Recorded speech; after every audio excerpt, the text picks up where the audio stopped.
Hello everyone, welcome to learning path. मैंने BPSC TRE 3.0 and BPSC TRE 4.0 के लिए NCERT सार संग्रह सीरीज स्टार्ट की है।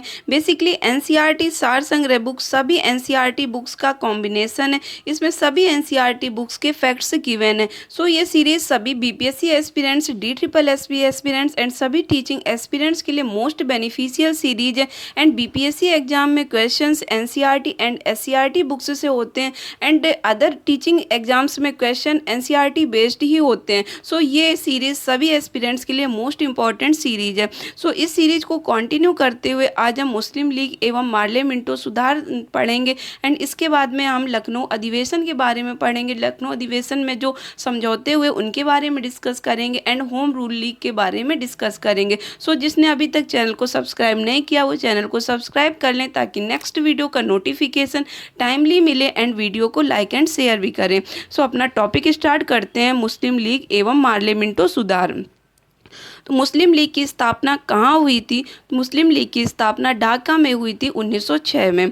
ऑल इंडिया मुस्लिम लीग की स्थापना किसने की थी? तो ऑल इंडिया मुस्लिम लीग की स्थापना आगा खान, नवाब सलीमुल्लाह, मोहम्मद अली जिन्ना ने की थी। मुस्लिम लीग का प्रथम अध्यक्ष कौन था? मुस्लिम लीग का प्रथम अध्यक्ष आगा खान थे। एंड वर्ष 1907 में मुस्लिम लीग का वार्षिक अधिवेशन कहाँ आयोजित हुआ था? कराची में आयोजित हुआ था।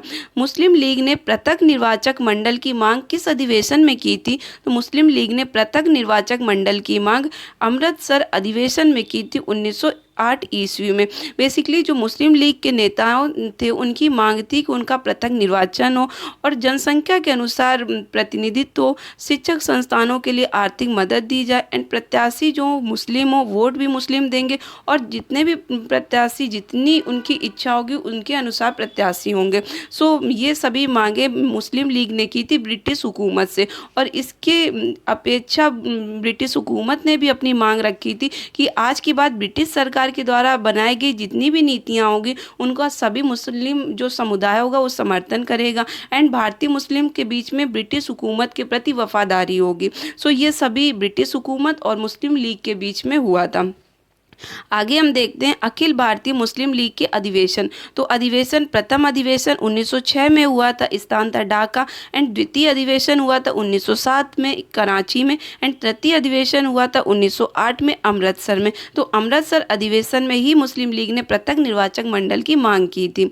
एंड आगे देखते हैं वर्ष 1960 में किसकी अध्यक्षता में अखिल भारतीय मुस्लिम लीग की एक शाखा लंदन में स्थापित हुई? तो अमीर अली की। भारत शासन अधिनियम 1909 को किस अन्य नाम से भी जाना जाता है? तो भारत शासन अधिनियम 1909 को मार्ले मिंटो सुधार अधिनियम के नाम से जाना जाता है। किस अधिनियम के द्वारा मुसलमानों के लिए पृथक निर्वाचन की बात की गई थी? तो भारत शासन अधिनियम 1909 के द्वारा पृथक निर्वाचक प्रणाली की व्यवस्था की बात की गई थी। तो बेसिकली जो मार्ले मिंटो नाम निकल कर आया तो उस समय भारत के राज सचिव थे मार्ले एंड मिंटो भारत के वायसरॉय थे। सो भारत के राज्य सचिव मार्ले एंड भारत के वायसरॉय मिंटो के नेम पर ही निकला था नेम मार्ले मिंटो सुधार 1909 जिसे बोलते हैं। इस अधिनियम को भारतीय परिषद अधिनियम भी कहा जाता है। इसमें मुसलमानों का पृथक निर्वाचन का प्रस्ताव पारित हुआ था एंड मुसलमानों को 8 सीटें भी दी गई थी, ये भी आप याद रखिएगा। एंड इसी में सांप्रदायिकता का बीज भी बो दिया गया था जो कि मुसलमानों के लिए अलग निर्वाचन की बात रख करके एंड इसीलिए महात्मा गांधी ने कहा था मार्ले मिंटो सुधार ने हमारा सर्वनाश कर दिया। तो ये फैक्ट आपके एग्जाम में आ भी सकता है कि किसने कहा था कि मार्ले मिंटो सुधार ने हमारा सर्वनाश कर दिया? तो महात्मा गांधी ने कहा था एंड ये इसलिए कहा था क्योंकि यहाँ पर सांप्रदायिकता का बीज बो दिया गया था। आगे देखते हैं इंडियन काउंसिल एक्ट 1909 में प्रकार के प्रतिनिधित्व की व्यवस्था की गई थी। तो जो इंडियन काउंसिल एक्ट 1909 था उसमें सांप्रदायिक प्रतिनिधित्व की व्यवस्था की गई थी। आगे देखते हैं 1909 ईस्वी के सुधार बिल में पृथक निर्वाचक को स्वीकार कर लिया गया। यहाँ से द्विराष्ट्र सिद्धांत 2 नेशन थ्योरी की अवधारणा का प्रारंभ माना जाता है। याद रखना कि पृथक निर्वाचन क्षेत्र बनाकर हम ऐसे घातक बीज बो रहे हैं जिसकी फसल बहुत कड़वी होगी। यह कथन किसके द्वारा कहा गया था? तो यह कथन वायसरॉय मिंटो के द्वारा कहा गया था। गवर्नर जनरल की कार्यकारिणी में भारतीय सदस्य को नियुक्त करने का प्रावधान किस अधिनियम में किया गया था? तो मार्ले मिंटो सुधार अधिनियम 1909 में किया गया था। आगे हम देखते हैं कि गवर्नर जनरल की कार्यकारिणी में नियुक्त होने वाले प्रथम भारतीय कौन थे? तो सत्येंद्र नाथ सिन्हा थे। सत्येंद्र नाथ सिन्हा गवर्नर जनरल की कार्यकारिणी परिषद के पहले भारतीय सदस्य बने थे। सत्येंद्र नाथ सिन्हा को बिहार और उड़ीसा का गवर्नर बनाया गया था एंड संपूर्ण ब्रिटिश शासन के दौरान इतने ऊंचे पद पर पहुंचने वाले वे एकमात्र भारतीय थे। आगे हम देखते हैं कि कांग्रेस के दो गुटों के प्रमुख नेता थे। तो बेसिकली कांग्रेस जो था तो उसमें दो अलग अलग गुट थे और उनके अलग अलग नेता थे, जिसमें उदारवादी नेता का एक गुट था और एक गुट था उग्रवादी नेता का।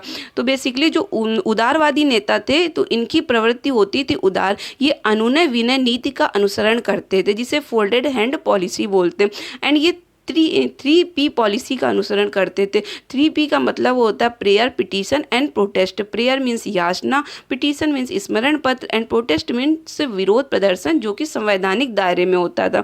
तो जो उदारवादी नेता होते थे उनमें नेम थे दादा भाई नौरोजी, सुरेंद्र नाथ बनर्जी, फिरोज शाह मेहता, गोपाल कृष्ण गोखले और भी अदर नेम है लाइक दिनसा एडुल्वी वाचा, बदरुद्दीन तैयबजी, केटी तेलंग एंड सुब्रमण्यम अय्यर, फिरोज शाह मेहता, सुरेंद्र नाथ बनर्जी। तो फिरोज शाह मेहता को कांग्रेस का चाणक्य भी बोलते थे, याद रखना।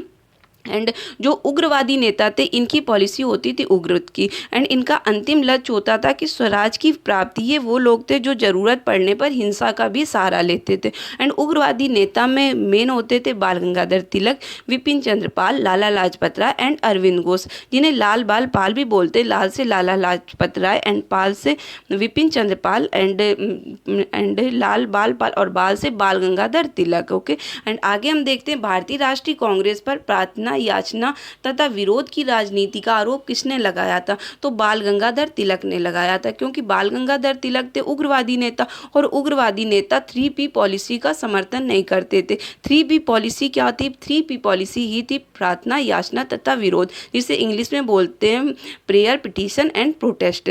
तो इसीलिए बाल गंगाधर तिलक ने इस जो पॉलिसी थी इसका विरोध किया था और बोला था कि भारतीय राष्ट्रीय कांग्रेस प्रार्थना, याचना तथा विरोध की राजनीति करती है। शेर ए पंजाब के नाम से कौन प्रसिद्ध है? तो शेर ए पंजाब के नाम से लाला लाजपत राय प्रसिद्ध हैं। बाल गंगाधर तिलक को अशांति का जनक किसने कहा था? तो वैलेंटाइन सिरोल ने कहा था बाल गंगाधर तिलक को अशांति का जनक। वर्ष 1908 में 6 वर्ष के कारावास की सजा किस स्वतंत्रता संग्राम सेनानी को दी गई थी? बाल गंगाधर तिलक को दी गई थी। भारत के स्वतंत्रता आंदोलन के प्रारंभिक दौर में उग्रवादी विचारधारा से क्या आशय है? तो उग्रवादी विचारधारा से आशय है कि ये संवैधानिक साधनों एवं याचिकाओं के स्थान पर आक्रामक साधनों से सुशासन प्राप्त करना चाहते थे। महाराष्ट्र में गणपति महोत्सव को किसने प्रारंभ किया था? तो महाराष्ट्र में गणपति महोत्सव को बाल गंगाधर तिलक ने प्रारंभ किया था। अब हम यहाँ पर दिल्ली दरबार के बारे में पढ़ेंगे। दिल्ली दरबार तो 3 दिल्ली दरबार हुए, प्रथम दिल्ली दरबार, द्वितीय दिल्ली दरबार एंड तृतीय दिल्ली दरबार। प्रथम दिल्ली दरबार हुआ था 1877 में लॉर्ड लिंटन के समय, द्वितीय दिल्ली दरबार हुआ था 1903 में लॉर्ड कर्जन के समय एंड तृतीय दिल्ली दरबार हुआ था 1911 में लॉर्ड हार्डिंग के समय। अब बेसिकली ये दिल्ली दरबार क्या होता है? तो दिल्ली दरबार में शाही आयोजन होता था एंड ये शाही आयोजन क्यों होता था? जब ब्रिटेन में राजा रानी में परिवर्तन होता था तब उनके सम्मान में भारत में भोज होता था एंड इसी भोज को शाही आयोजन बोलते हैं और इसी को दिल्ली दरबार भी बोलते हैं। सो इसमें जो मोस्ट इम्पॉर्टेंट दिल्ली दरबार है वो 1911 का है, क्योंकि ये पहला हुआ था दिल्ली दरबार जिसमें पहली बार ब्रिटेन के रानी और राजा भारत आए थे। उस समय 1911 में रानी थी मैरी एंड राजा थे जॉर्ज पंचम। तो ये फर्स्ट टाइम भारत में आए हुए थे दिल्ली दरबार में, इसीलिए ये मोस्ट इम्पॉर्टेंट माना जाता है। सो जो ये 1911 का दिल्ली दरबार था इसी में बंगाल विभाजन रद्द करने का डिसीजन लिया गया था। एंड अगर आपके एग्जाम में क्वेश्चन हो कि बंगाल विभाजन रद्द करने का डिसीजन कब लिया गया था, तो 1911 में तृतीय दिल्ली दरबार में लिया गया था। एंड किस समिति की अनुशंसा पर लिया गया था? तो अरुंडे समिति थी जिसकी अनुशंसा पर बंगाल विभाजन रद्द करने का डिसीजन लिया गया था। एंड इसमें अदर भी डिसीजन लिए गए थे जो इम्पोर्टेंट हैं आपके एग्जाम के अकॉर्डिंग। इसी में डिसीजन लिया गया था कि जो हमारी कैपिटल होगी, जो राजधानी होगी, वो कलकत्ता से दिल्ली बना दी जाएगी। इसकी घोषणा 1911 में हुई थी, लेकिन जो लागू हुआ था ये 1912 में लागू हुआ था। एंड ये राजधानी का स्थानांतरण का कारण था कि कलकत्ता की क्रांतिकारियों को शांत कर दिया गया था, तो क्रांतिकारी अलग अलग जगह चले गए थे। तो दिल्ली में बैठकर वो जो अंग्रेज थे उन्होंने सोचा कि चारों तरफ की गतिविधियों पर नज़र रख सकेंगे, इसलिए जो राजधानी थी वो कलकत्ता से दिल्ली ट्रांसफ़र कर दी गई थी। आई होप आपको ये सभी फैक्ट समझ आए होंगे तृतीय दिल्ली दरबार से रिलेटेड, जो कि इम्पॉर्टेंट है आपके एग्जाम के पॉइंट ऑफ व्यू से। एंड आगे देखते हैं, द्वैध शासन का जनक सर लियोनिल कर्टिस को, जबकि बंगाल के द्वैध शासन का जनक रॉबर्ट क्लाइव को कहा जाता है। तो आपके एग्जाम में क्वेश्चन हो कि द्वैध शासन का जनक किसे बोलते हैं, तो सर लियोनिल कर्टिस को, एंड बंगाल के द्वैध शासन का जनक रॉबर्ट क्लाइव को बोलते हैं। एंड आगे अब हम देखेंगे कांग्रेस का लखनऊ अधिवेशन एवं होम रूल लीग। तो कांग्रेस का जो लखनऊ अधिवेशन हुआ था इसे लखनऊ पैक्ट भी बोलते हैं, लखनऊ समझौता भी बोलते हैं। तो इसके बारे में जो भी फैक्ट्स आपकी एनसीईआरटी बुक्स में गिवन है वो देखेंगे, और कुछ अदर फैक्ट्स होंगे जो आपकी एनसीईआरटी बुक से रिलेटेड होंगे, वो भी मैं डिस्कस करूँगी।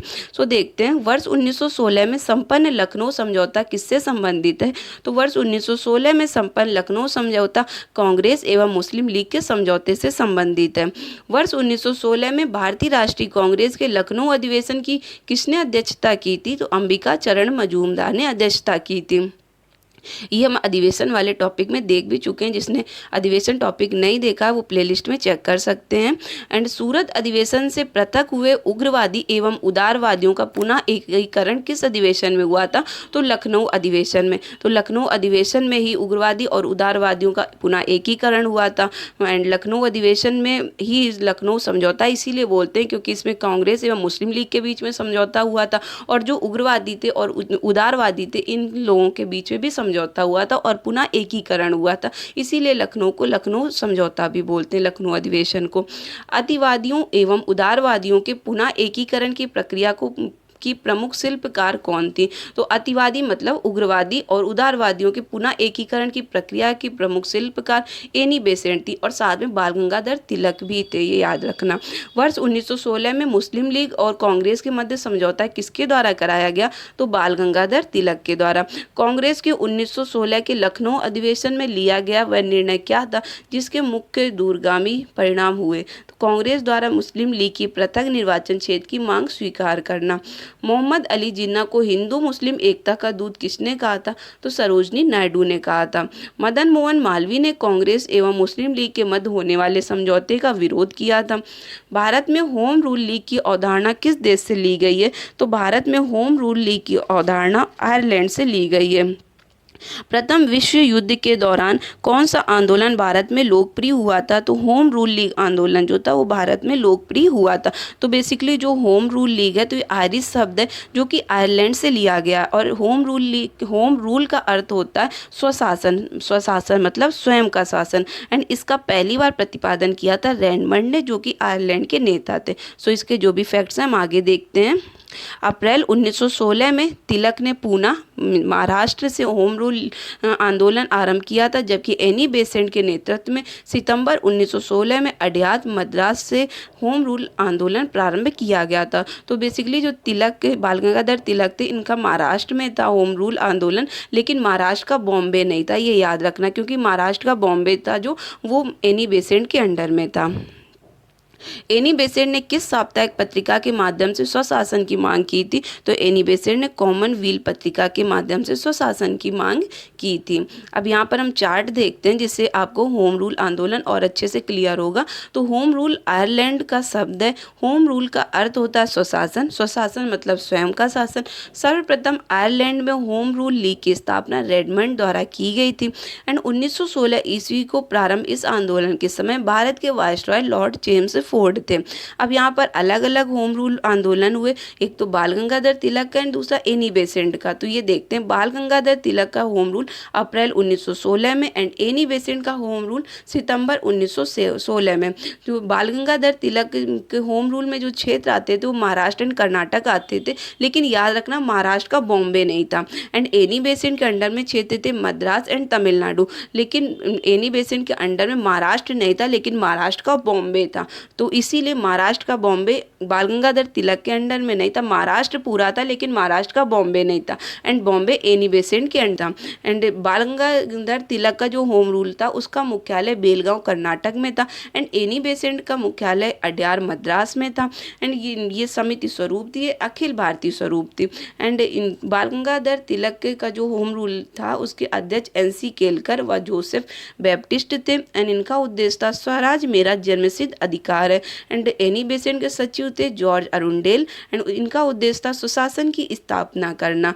एंड बाल गंगाधर तिलक जो होम रूल का प्रचार करते थे उसका माध्यम मराठा व केसरी पत्रिका थी, एंड एनी बेसेंट के प्रचार का माध्यम था कॉमनवेल्थ व न्यू इंडिया पत्रिका।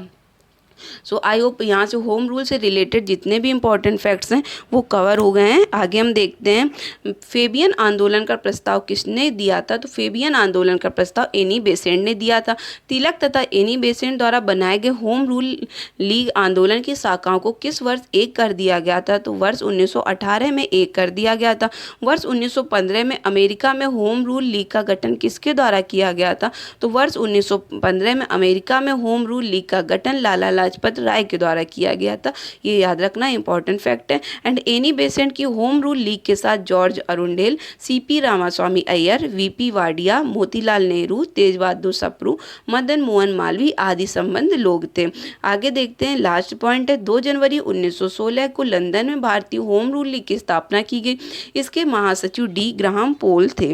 तो लंदन में जो हुई थी भारतीय होम रूल लीग की स्थापना, इसके महासचिव थे D Graham Pole. Okay, I hope यहाँ से क्लियर हुआ होगा। तो अगर आपके एग्जाम में क्वेश्चन हो कि अमेरिका में होम रूल जो हुआ तो लाला लाजपत राय के द्वारा, एंड लंदन में ब्रिटेन के सामने जो होम रूल हुआ था वो डी ग्राहम पोल बोल सकते हैं, D ग्राहम पोल, जो भी आपके एग्जाम में हो तो उनके द्वारा हुआ था। एंड जो बाल गंगाधर तिलक का एनी बेसेंट का भारत में था वो भी हम लोग कवर कर चुके हैं। सो यहाँ से ये सभी टॉपिक आपके क्लियर हो गए, एंड जितने भी NCERT के इंपॉर्टेंट फैक्ट्स हैं वो सभी क्लियर हो गए। आप एक साथ इतनी NCERT बुक्स नहीं कवर कर सकते हैं, लेकिन उनके फैक्ट्स आप एक साथ अच्छे से कवर कर सकते हैं। सो अगर सेशन पसंद आया हो तो लाइक करें, शेयर करें, एंड चैनल को सब्सक्राइब भी करें। Thank you for watching.